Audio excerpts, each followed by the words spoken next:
Un saludo cordial para todas las personas que siguen el desarrollo del 26º Encuentro Nacional de Críticos y Periodistas de Cine que tiene lugar cada año en la ciudad de Pereira hacia el mes de agosto.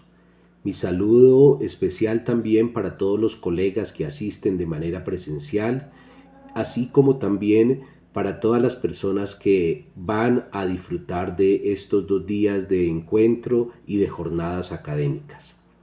Siguiendo los lineamientos que se acordaron en el encuentro previo sobre el eje temático para este año, las diversidades en el cine colombiano, he realizado una ponencia a la que titulé Vejez, soledad y diversidad sexogenérica en los documentales Alma del Desierto y Estancia. La diversidad sexogenérica en adultos mayores es una temática que el cine colombiano estaba en mora de abordar. Por fortuna, los documentales Alma del Desierto y Estancia, estrenados en el 2024, ofrecen indagaciones a la realidad adversa que deben afrontar ciertas personas en dos contextos diferentes debido a la condición diversa en la expresión de sus afectos y sexualidades. La exploración fílmica que realizan la directora de Alma del Desierto, Mónica Taboada Tapia, y el director de Estancia, Andrés Carmona Rivera, permite plantear acercamientos a fenómenos que han tomado nuevas expresiones en las sociedades del siglo XXI. La lucha por la identidad, la soledad aunada a la vejez y a la exclusión, la resistencia de los cuerpos y la afirmación de la diferencia como eje central de amplios discursos son algunas enunciaciones que se intentan desarrollar a lo largo de este texto. La primera parte la he denominado el problema de la identidad. Es evidente que el problema central que la directora Mónica Taboada Tapia quiere mostrar al espectador de Alma del Desierto es la lucha que emprende Georgina Ipiayú, mujer transgénero de la etnia wayú, por alcanzar el reconocimiento de su identidad, que en este caso se asume como la posibilidad de ser poseedora de un documento donde aparezca el nombre que ella siempre ha querido tener y no el de Jorge, que le fue otorgado desde su infancia con el sello de un género masculino. Si bien, luego de años de persistencia, Georgina logra realizar el cambio en el documento de identidad, me surge la pregunta acerca de cuáles son los alcances de este logro si lo reducimos al hecho, no menor, de poder nombrarse a sí mismo de acuerdo a su anhelo. Por tal razón, me he propuesto hacer un breve recorrido por algunas variaciones conceptuales que ha tenido el término identidad con el fin de ampliar el alcance de lo que representa la lucha de Georgina. Para pensar la identidad en esta ocasión, voy a seguir a Zaira Navarrete Casales cuando plantea que identidad es un concepto aporético. Esto quiere decir que conduce a un camino sin salida, a un planteo irresoluble pero necesario, en tanto sugiere un despliegue constante de aproximaciones que enriquecen la mirada sobre el mismo concepto. En la filosofía clásica, identidad, identitas, hacía referencia a igual a uno mismo, ser uno mismo, y tenía que ver con las características, los atributos propios de un objeto o del hombre. Esto era considerado como su esencia y se asumía como universal e invariable. Los desarrollos posteriores del pensar filosófico volvieron sobre este concepto una y otra vez, pues dejaron de entenderlo como algo fijo. Sin embargo, podría decirse que no lograron salir de la tradición metafísica. Fueron Nietzsche y Heidegger quienes empezaron a poner en duda las esencias trascendentales y los universales de conceptos como el de identidad. En Nietzsche, por ejemplo, se evidencia una apuesta decidida por la disolución de la identidad. Por otra parte, el ser ahí de Heidegger propone un ente situado en un determinado caso en el que tiene la posibilidad de ser, dado por la posibilidad de preguntar en el caso del hombre, entendido aquí como el género humano a nivel macro. Eso quiere decir que el hombre es cambiante, está siendo en cada momento. De esta manera, se ataca directamente la idea metafísica de la identidad como igual a sí mismo y se abre hacia nuevas exploraciones discursivas. Ante esta perspectiva cambiante que ratifica lo aporético del concepto identidad, desde cierta línea del psicoanálisis se plantea un nuevo término que indaga sobre cuestiones similares. Se trata de identificación, entendido como un proceso psicológico mediante el cual un sujeto asimila un aspecto, una propiedad, un atributo de otro y se transforma total o parcialmente sobre el modelo de éste. Esto supone una aproximación afectiva con otro ser a quien se toma como modelo y a la vez demarca una identificación parcial y selectiva, lo cual le da un carácter movible. Por otra parte, la identificación puede provenir de una imagen tomada del medio ambiente, muchas veces hegemónica y cargada de discursividad ideológica, lo que abre el campo hacia las identificaciones simbólicas que se comparten con otros y que definen vínculos sociales o territoriales. Este proceso permite ver que la identidad no es algo prefijado, que puede variar en el tiempo y no está vinculada con esencialismos. También ha habido una reflexión desde una perspectiva sociológica que asume las variaciones evidentes en la conceptualización de la identidad. De aquí surge el pensar una identidad personal y otra social, pues se asume que surge en la práctica social por medio de representaciones mentales como la percepción, la apreciación, el conocimiento, y también de carácter objetal como las cosas y los actos. Quiero destacar en este breve recorrido una última lectura de la identidad realizada desde los ámbitos de las teorías poscoloniales, específicamente por Homi K. Bhabha, quien se remite a la multiculturalidad para hablar de identidad cultural. Considera pertinente, cito, tratar la identidad desde la diferencia como expresión de diversidad, esto es, el reconocimiento de las minorías, de los excluidos, que tienen posibilidad de visibilidad social solo a partir de los otros. Es una negociación desde la presencia del otro que en el caso de la multiculturalidad asegura al sujeto nacional auténtico, pero nunca podrá garantizar su visibilidad o verdad. Hasta ahí la cita de Bhabha. En este punto me quedo porque creo que es el que permite de una manera más certera establecer un vínculo con el filme junto con las reflexiones que desde los años 80 inauguraron la teoría queer y los estudios de género. Cuando Judith Butler propone una concepción del género como imitativa y representativa, nos invita a desnudar la identificación con la fantasía que reproducen las significaciones que han logrado encarnarse. Remite además a pensar la identidad como un instrumento de regímenes regularizadores, tanto si opera como categoría normalizadora o liberadora. Por tanto, usar la categoría lesbiana, por ejemplo, para desde ahí emprender un análisis puede ser tan normalizador como hacerlo desde la categoría heterosexual. ¿Cómo salir entonces de esa disyuntiva que, con el ánimo de liberar unas prácticas, unas formas de ser, posibilita la regulación tras constituir un marco unívoco, una categoría de identidad desde donde se orienta determinado estudio? Veámoslo a la luz de Alma del Desierto.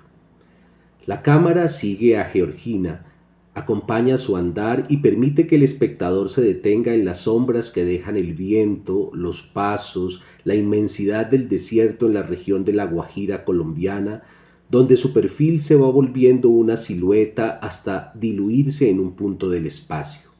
Pero de ella poco se sabe. Apenas alcanzamos a entrever que ha tenido un pasado conflictivo, que el silencio que ahora la acompaña es un efecto del aislamiento y que detrás de la mirada tierna, temerosa y recia hay una suma de dolores, de anhelos, de ausencias. Es importante resaltar que la exclusión en personas transexuales es mucho más evidente. La homolesbotransfobia sigue dejando enormes huellas de exclusión y en numerosos casos también de victimización.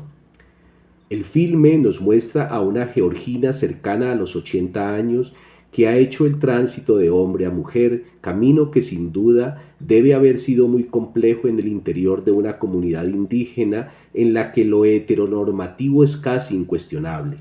De ello nada nos dice el filme, solo escuchamos en la tenue y esporádica voz de Georgina que apenas ha tenido un hombre a quien se le entregó con total disposición, pero que luego de ayudarle a construir su casa, que luego sería quemada por los vecinos, la abandonó para siempre.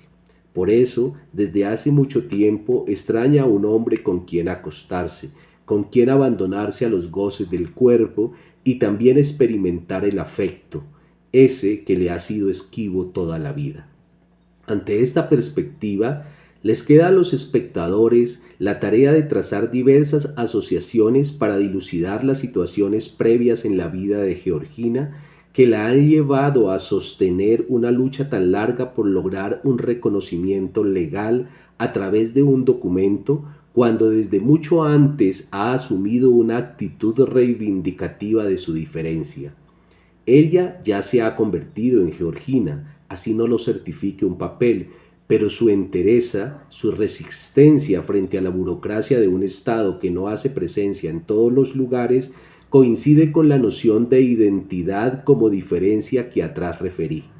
El filme, sin apelar a una categoría restrictiva, nos permite ver que la lucha de fondo es por visibilizar las minorías excluidas, por alcanzar una identidad como expresión de diversidad, por reivindicar esa posibilidad de ser otro y no la de ser un igual a sí mismo, tal como en la antigua perspectiva metafísica sobre la identidad.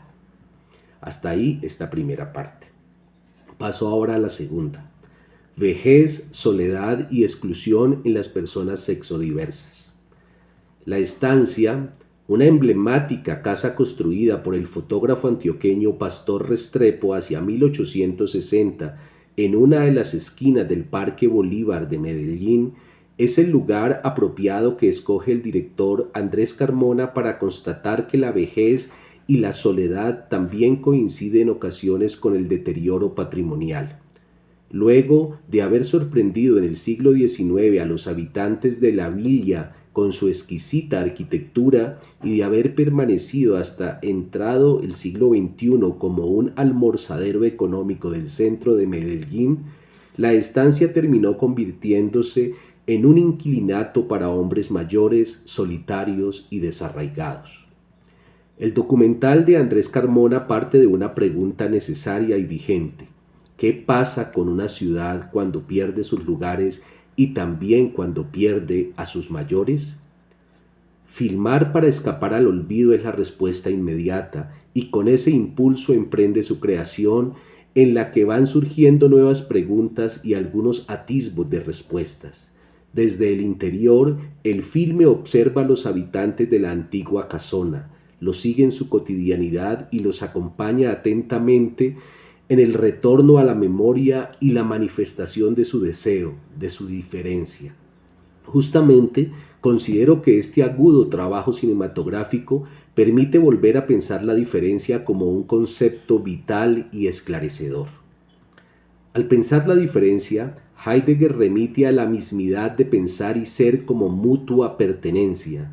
Hay una identidad originaria entre el ser y el pensar, y el hombre, como ser pensante, experimenta esa pertenencia al ser, pues sólo así es, sólo así acontece.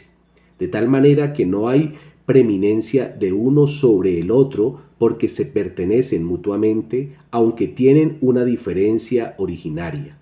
El mutuo pertenecerse ocurre como acontecimiento apropiante, ereinis, lo llama Heidegger. Quiere decir apropiarse y ser apropiado a la vez, o seguir con la mirada, tal como lo hace la cámara del documental.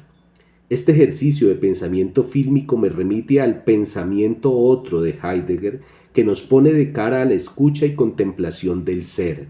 En efecto, Estancia recurre a los planos largos, a las cámaras fijas, al tempo para la observación y a las tomas con amplios ángulos que posibilitan dimensionar el espacio. La cuidadosa fotografía inspirada en Fernel Franco deja que la luz sea fundamental para mostrar el paso del tiempo.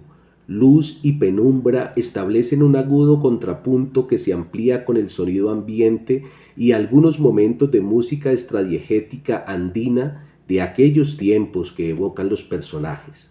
Asimismo, los objetos también traslucen la vitalidad de su propio tiempo.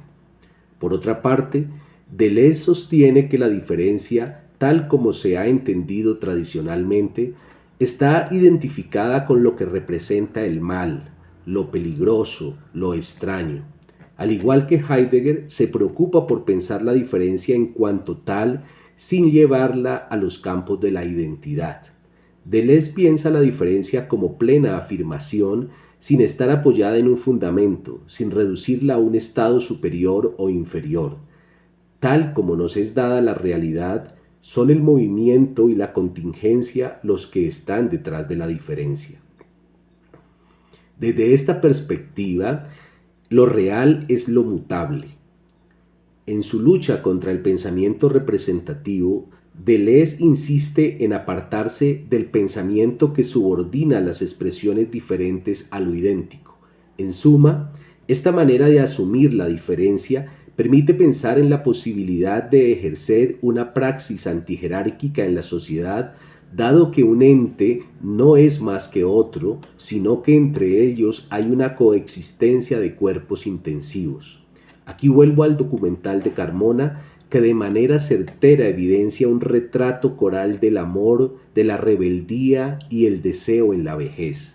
Entre los habitantes de la estancia hay una complicidad intensiva que hace que el cuerpo vibre y se expanda, que el amor, el sexo, la vejez, la muerte o la locura no sucumban ante la lógica que le teme a la diferencia. En el filme aparecen 4 personas que se van despojando ante la cámara y otras 4 que apenas circulan, miran, indagan silenciosamente. Todas ellas tienen como vínculo común la vejez. Es oportuno recordar que para Simone de Beauvoir la vejez se presenta con más claridad a los otros que al sujeto mismo. Es la sociedad la que decide quién ha envejecido y, en consecuencia, el nuevo lugar que les corresponde en los espacios públicos y privados, usualmente por fuera de las dinámicas del mundo que le rinde culto a la velocidad, la inmediatez y el consumo. 3 de los personajes del filme se identifican como personas sexodiversas y sus apariciones giran en torno a la reivindicación de su diferencia. De cierta manera, se desligan del modelo heterosexista y muestran la fuerza de su deseo homosexual sin importar que ahora esté condicionado por la vejez, la enfermedad, la soledad y la pobreza. Es una realidad que las personas LGBTIQ+, muestran historias clínicas más complejas debido a los excesos que han experimentado en su lucha por apropiarse de un espacio en el mundo. A menudo, sus historias clínicas muestran antecedentes de tabaquismo, alcohol, enfermedades de transmisión sexual, abuso de drogas y depresión. A lo anterior se suma que en esta fase de capitalismo de hiperconsumo también se da una exclusión dentro de los propios entornos LGBTIQ+, debido al excesivo culto al cuerpo. En muchos espacios, a los 50 años ya se considera que las personas están envejecidas y poco a poco se van viendo relegadas por las personas jóvenes de la misma comunidad. En consecuencia, se puede hablar de una homonormatividad que también excluye, especialmente por factores económicos.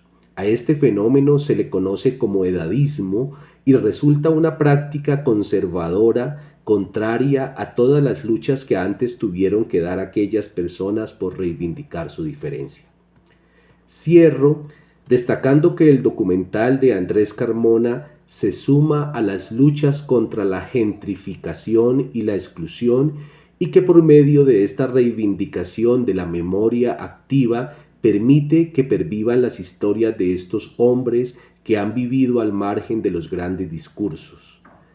Aunque la cámara no sale de la casa, siempre hay una comunicación con el afuera, por el sonido ambiente, por la evocación de los lugares que habitan la memoria de los personajes, por las ventanas abiertas que nos dejan ver la catedral, el árbol de caucho del parque y la permanente luz que se desliza por las ventanas. Podría decirse que este trabajo audiovisual resiste al tiempo del capital, del efecto rápido, de la idea veloz sin tiempo para la contemplación. Hasta aquí mi intervención. Reitero mi agradecimiento a todas las personas que asisten a este encuentro, a Germán Osa, el organizador, desde que comenzó esta práctica tan agradable de encontrarnos en torno al cine. Este año no pude asistir de manera presencial, pero el próximo año espero ya reencontrarme de nuevo con todas las personas que usualmente nos acompañan y nos expresan también su afecto. Un saludo cordial y especial para todas y todos los que nos acompañan en estas jornadas.